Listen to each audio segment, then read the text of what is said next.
மேற்கு வங்க மாநில அரசியலில் ஒரு மிக பெரும் மாற்றத்தை உண்டாக்குமா இந்த தேர்தல் முடிவுகள் என்ற கேள்வியை, சந்தேகத்தை எழுப்பியிருக்கிறது. இப்பொழுது ஒரு 15 ஆண்டு காலமாக மம்தா பானர்ஜியின் ஆட்சி அங்கு இருந்து வந்த சூழ்நிலையில் இந்த தேர்தலிலும் கடுமையான போட்டி அங்கு நிலவி வந்த நிலையில் இந்த மாற்றத்திற்கு என்ன காரணம், என்ன பின்னணி இருப்பதாக நீங்கள் நினைக்கிறீங்க? அசாமில் மீண்டும் அங்கு பாரதிய ஜனதா கட்சி ஆட்சி தொடர்கிறது. வடகிழக்கு மாநிலங்களில் முக்கியமான மாநிலமான அசாமில் அவர்கள் பொது சிவில் சட்டம் மற்றும் FCRA, அப்போ குடியுரிமை சட்டம் என பல்வேறு சட்டங்களை நாங்கள் அமல்படுத்துவோம் என்று பிரச்சாரத்தை மேற்கொண்டோம். அங்கு பாரதிய ஜனதா கட்சி மீண்டும் ஆட்சி பொறுப்பை கைப்பற்றுகிறது. முதலில் இந்த மேற்கு வங்க மாநிலத்தில் மம்தாவுக்கு ஒரு பின்னடைவு ஏற்படுவதற்கான வாய்ப்புகள் இருப்பதாக அந்த வாக்குக்கணிப்பு முடிவுகள் தெரிவிக்கின்றன. நீங்கள் என்ன ஃபீல் பண்ணீங்க? மேற்கு வங்கம் பார்ப்பதற்கு முன்பாக டைம்ஸ் நவ், நியூஸ் 18 அந்த கருத்து கணிப்பு திமுகவுக்கு எதிராக வந்து அதை நம்ம பார்த்துக்குவோம். ஆமா, உங்களுக்கு டைம்ஸ் நவும் நம்முடைய நியூஸ் 18 யாருடைய அந்த தொலைக்காட்சி நிறுவனங்கள் நமக்கு தெரியும் யாருக்கு பின்னணி இருக்காங்கன்னு. இவங்க 420 இடம் பாஜக 2024 பாராளுமன்ற தேர்தலில் வரும்னு சொன்னவங்க. ஒருத்தர் 425, ஒருத்தர் 410. நடந்தது என்னன்னா பாஜக 240 தான் வந்துச்சு. இது ஊரறிஞ்ச உண்மை. அப்படின்னா அவர்கள் வேண்டும் என்றே பாஜகவுக்கு ஆதரவாக சொன்னவங்க.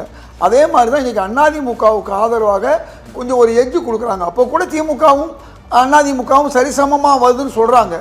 ஏற்கனவே 4 நிறுவனங்கள் திமுக தான் ஆட்சி அமைக்குதுன்னு அக்னி 169 வரையும் சொல்லியிருக்கு. அதனால தமிழ்நாட்டை பொறுத்தவரை ரொம்ப தெளிவாக இருக்குது. இந்த CNN போன்ற அல்லது டைம்ஸ் நவ் போன்ற பாஜக ஆதரவு ஊடகங்களை ஒரு பக்கம் ஒதுக்கி இருப்போம். இப்போ நம்ம ரெண்டுமே தவறுன்னு சொல்றேன் நான். ஹங்குக்கு வேலை இல்லை தமிழ்நாட்டில், ஹங்குக்கு வேலை இல்லை. யாருக்காவது சங்கு ஊதுவாங்க, இல்லைன்னா நோண்டி நொங்கு எடுப்பாங்க தமிழ்நாட்டு மக்கள். இது நீங்க சொல்றது இதுவரை 52 இருந்து இப்போ உள்ள தேர்தல் களம் வேற. ஆனால் இந்த முறை ஒரு கணிக்க முடியாத ஒரு களமாக தேர்தல் களம் இருப்பது இந்த வாக்குக்கணிப்பு முடிவுகள் மூலமாக தெரிய வருகிறது. இந்த விஜய் ஃபேக்டர்னால ஒரு ஹங்க் அசம்பிளிக்கு ஒரு வாய்ப்பு இருக்கலாமோ அப்படிங்கிற ஒரு சந்தேகத்தை தான் இந்த CNN நியூஸ் 18 பாருங்க மீண்டும் சொல்வது. விஜய் ஃபேக்டர்னால தான் திமுக ஒரு 150 இடத்துக்குள்ள வர வேண்டியவங்க இன்னைக்கு ஏறத்தாழ 200 இடங்கள் நெருங்குறாங்க. அது முடிவுகள் அப்படி தெரியலையே சார். முடிவுகள் தெரியலையே, முடிவு வரும்போது தெரியும். நண்பர் கருணாகரன் சொன்ன மாதிரி ரெண்டு விஷயம் உண்மை. ஒன்று 4ஆம் தேதி உண்மை முடிவு வரும்னாரு, அது உண்மை. 3வது கருத்து கணிப்புலாம் அவங்கவுங்க விருப்பத்துக்கு பண்றாங்கன்னு சொன்னாரு, அதுவும் உண்மை. அதை தாண்டி இப்போ நம்ம பார்க்க வேண்டிய விஷயம் என்னன்னு சொன்னா, அதாவது திமுக ஆட்சி அமைக்கிறது என்பது தவிர்க்க முடியாத ஒன்று. மீண்டும் அதான் வருது. தாவேகா வந்ததுனால அதிமுக வாக்குகளையும் திமுகலேருந்து ஒரு குறிப்பிட்ட அளவு வாக்குகளையும் பெற்றாலும் கூட திமுக 40லிருந்து 45% இடங்களை அப்படியே தக்க வைக்குது. அதிமுக 27, 28, இது 24 அல்லது 22 இந்த ரேஞ்சில் சுருங்குது தாவேகா. இதன் காரணமாக அதிமுக வாக்குகள் உங்களுக்கு ஏற்கனவே நான் உங்களுக்கு விளக்கமாக சொன்னேன். சசிகலா ஃபேக்டர் சொன்னேன், கிருஷ்ணசாமி ஃபேக்டர் சொன்னேன், தேமுதிக ஒரு சில தொகுதிகள் சார் ஒரு சில தொகுதிகள் பரவலா எல்லா தொகுதிகளுமே தாவேகா ஃபேக்டர் தான் எஃபெக்ட் ஆயிருக்கு.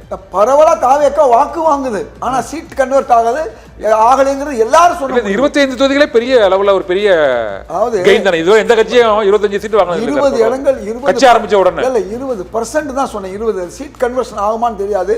நிச்சயமா ஒரு 10 இடங்கள் அதிகபட்சம் பெற முடியும். ஏன்னா நீங்க யார் இருக்கா சொல்லுங்க பார்ப்போம். கேண்டிடேட் பார்ப்பாங்க. இப்போ திமுகவில் கேண்டிடேட் இருக்காங்க, அதிமுகவில் கேண்டிடேட் யாருன்னு தெரியும். காங்கிரஸும் பிஜேபியில் யார் கேண்டிடேட்? தாவேகாவுக்கு ஓட்டு போட்டவங்க யாருமே கேண்டிடேட் தெரியாம ஓட்டு போட்டிருக்காங்க. முக்கிய தலைவர்கள் விஜய் தவிர அதே மாதிரி விஜய் கட்சி விசில் அப்படிதான் ஓட்டு போட்டிருக்காங்க தவிர அவங்க கேண்டிடேட்டே பார்க்காம போட்டிருக்காங்க. பூத்துல ஆள் இல்ல. ஓட்டு போட வந்த பெண்கள் சிலர் என்ன பண்ணாங்க, ஓட்டு போட வந்தவங்க போய் பூத்துல உட்காந்துட்டாங்க. தாவேகாவுக்கு ஆள் இல்லையா, நான் போய் உட்காரன்னு உட்கார்ந்தாங்க. இதுதான் உண்மை. நீங்க என்னதான் தாவேக்கான்னு சொன்னாலும் அது அதிகபட்சம் அந்த 10 இடங்களுக்கு மேல வர்றதுக்கு வாய்ப்பு கிடையாது. 2 இப்ப நீங்க மேற்கு வங்காளத்துக்கு வருவோம். மேற்கு வங்காளத்தை பொறுத்தவரை கடுமையான போட்டி நான் இல்லைன்னு சொல்லல. காங்கிரஸ் கூட்டணி இருந்ததுதான் அவர்களால கொஞ்சம் வெற்றி பெற்றிருக்க முடியும். அதை விட நம்ம ஒரு மைனஸ் பாயிண்ட் நீங்களே சொன்ன மாதிரி ஹுமாயூன் என்பவர் டிஎம்சிலிருந்து வெளியே வந்து ஒரு கட்சி ஆரம்பிச்சிருக்காரு. அங்கே முஸ்லீம் வாக்குகள் மிக அதிகமாக 30லேருந்து 40 விழுக்காடு முஸ்லீம் வாக்குகள் இருக்குது. அதுதான் மம்தாவுக்கு இதுவரை ஆதரவாக இருந்துச்சு. அந்த வாக்குகளை மஜ்லிஸ் கட்சியும் ஹுமாயூன் பிரிக்கிறதுனால கருத்து கணிப்பில் ஓரளவுக்கு உண்மை இருக்கலாம். ஆனால் இது எது எப்படி இருந்தாலும் அவர்களுக்கு மிகப்பெரிய மம்தா அவர்களுக்கு வெற்றி கிடைக்கும் என்பதில் எனக்கு சந்தேகம் கிடையாது. என்ன காரணம்னா அந்த மக்கள் வந்து மம்தா பானர்ஜி மீது அவ்வளவு பேரன்பு கொண்டு இருக்கிறார்கள். மக்களோடு மக்களாக 15 வருஷம் மம்தா பானர்ஜி இருக்கிறாரு. 3 முறை ஆட்சியில் இருந்தனால ஒரு ஆன்டி இன்கம்பன்சி கூட ஏற்பட்டுக்கலாம். நம்மளோட வார சார் இந்த ஹரிமாதா அது அஸ்ஸாமை பொறுத்தவரை நீங்க சொன்னீங்க அங்கே ஏயுடிஎஃப் இருக்கு இல்லையா, பதுலுதீன் அஜ்மல், கடந்த முறையும் அவர் கூட்டணி இல்லை, அதனாலதான் காங்கிரஸ் அந்த ஆட்சியை இழந்தது. அப்ப நான் இதற்கான ஒரு முயற்சி எடுத்தேன். பதுலுதீன் அஜ்மல் அவர்களை நேர சந்திச்சேன். அவர் தெளிவா சொன்னார், நான் தயாரா இருக்கேன் காங்கிரஸோட கூட்டணி சேர்றதுக்கு, ஆனா காங்கிரஸ் சேரணும்னு சொன்னாரு.